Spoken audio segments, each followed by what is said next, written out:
guys, இன்னைக்கு இந்த வீடியோவில் ஒரு ஃபோட்டோவை வால்பேப்பராக வைக்கிறது அப்படிங்கிறது ரொம்பவே ஈஸி, யார் வேணாலும் பண்ணலாம். ஸோ ஏன்னா பார்த்தீங்கன்னா அந்த மொபைல் நீங்கள் யூஸ் பண்ணுற மொபைல் கம்பெனி பிராண்ட்லேயே பார்த்தீங்கன்னா நீங்கள் என்ன ஃபோட்டோ வேணால் வால்பேப்பராக வச்சுக்கலாம். அவங்களோட கேலரியில் இருக்க என்ன ஃபோட்டோ வேணால் நீங்கள் வால்பேப்பராக வச்சுக்கலாம் அப்படின்னு சொல்லிட்டு ஒரு பெர்மிஷன் கொடுத்துட்டாங்க.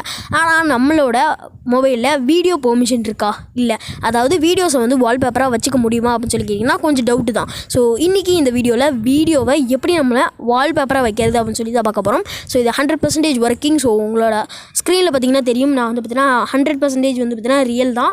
ஸோ வீடியோவை ஸ்கிப்பே பண்ணாமல் பாருங்கள். நம்ம தேர்ட் பார்ட்டி ஆப் இன்ஸ்டால் பண்ண போகிறோம். அந்த ஆப்போட லிங்க் டிஸ்கிரிப்ஷனில் இருக்குது, கிளிக் பண்ணி இன்ஸ்டால் பண்ணி என்னென்ன விஷயம் பண்ணணும் அப்படின்னு சொல்லிட்டு வீடியோக்குள்ளே போய் சொல்லலாம். இப்போ நம்ம வீடியோவை ஸ்டார்ட் பண்ணலாம்.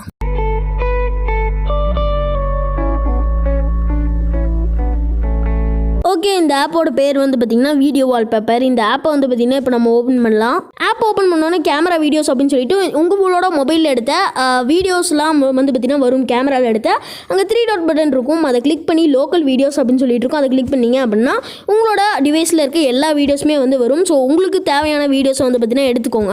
நான் பார்த்திங்கன்னா கைன்மாஸ்டில் ஒரு எக்ஸ்போர்ட் பண்ண ஆடியோ பார்த்திங்கன்னா எடுத்துக்கிட்டேன். ஸோ எடுத்தோன்னே பார்த்திங்கன்னா இந்த மாதிரி தான் இருக்கும். ஃபஸ்ட்டு பார்த்திங்கன்னா டர்ன் ஆன் ஆடியோ அப்படின்னு சொல்லிட்டு இருக்கும். அந்த வீடியோவில் என்ன ஆடியோ இருக்கோ அது அப்படியே பார்த்திங்கன்னா வால்பேப்பர்லையும் கேட்கும். அது வேணும் அப்படின்னா கொடுத்துக்கோங்க. ஸோ எனக்கு தேவையில்லை, ஸோ அது பேட்டரி லைஃப் செம்மையாக கம்மி பண்ணும். கீழே பார்த்தீங்கன்னா ஸ்கேல் டு ஃபிட் அப்படின்னு சொல்லிட்டு ஒரு ஆப்ஷன் இருக்கும். அந்த ஆப்ஷனை கிளிக் பண்ணிங்க அப்படின்னா கரெக்டாக பார்த்தீங்கன்னா ஃபிட் ஆகிக்கும் உங்களோட ஃபோனுக்கு. ஸோ பார்த்தீங்கன்னா எனக்கு எதுவும் சேஞ்ச் ஆன மாதிரி தெரியல. ஸோ கீழே பார்த்தீங்கன்னா செட்டஸ் வால்பேப்பர் அப்படின்னு சொல்லிட்டு இருக்கும். அதை கிளிக் பண்ணி அப்படின்னா கொஞ்சம் வெயிட் பண்ணுங்கள். அதுக்கப்புறம் பார்த்தீங்கன்னா இந்த மாதிரி வரும். ஸோ மேலே ரைட் சைடில் பார்த்தீங்கன்னா செட் வால்பேப்பர் அப்படின்னு சொல்லி எனக்கு வருது. கொடுத்தோன்னே பார்த்தீங்கன்னா ஹோமில் வைக்கணுமா இல்லை பார்த்தீங்கன்னா ஹோம் அண்ட் லாக் ஸ்க்ரீனா அப்படின்னு சொல்லி கேட்குது.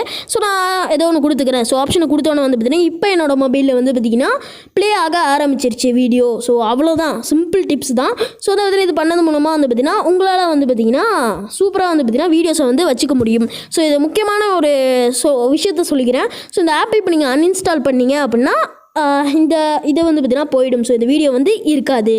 ஸோ ஓகே ஃப்ரெண்ட்ஸ், வீடியோ முடிஞ்சிருச்சு. ஸோ பிடிச்சிருக்கும்னு நினைக்கிறேன். ஸோ பிடிச்சிருந்துச்சுன்னா லைக் பண்ணுங்கள், ஷேர் பண்ணுங்கள், கமெண்ட் பண்ணுங்கள். ஸோ மறக்காமல் நம்ம சேனலுக்கு சப்ஸ்கிரைப் பண்ணிவிட்டு பக்கத்தில் உள்ள பெல் சிம்பிளை கிளிக் பண்ணி ஆல் அப்படின்றத கிளிக் பண்ணிங்க அப்படின்னா நான் போடுற வீடியோஸ்களுக்கு உங்களுக்கு ஒரு நோட்டிஃபிகேஷன் வரும். So okay friends, thanks for வாட்சிங் வீடியோ கண்டிப்பாக யூஸ்ஃபுல்லாக இருக்கும்னு நினைக்கிறேன். ஸோ யூஸ்ஃபுல்லாக இருந்தால் மறக்காமல் லைக் போட்டுருங்க. ஸோ நெக்ஸ்ட் வீடியோவில் பார்க்கலாம். So bye.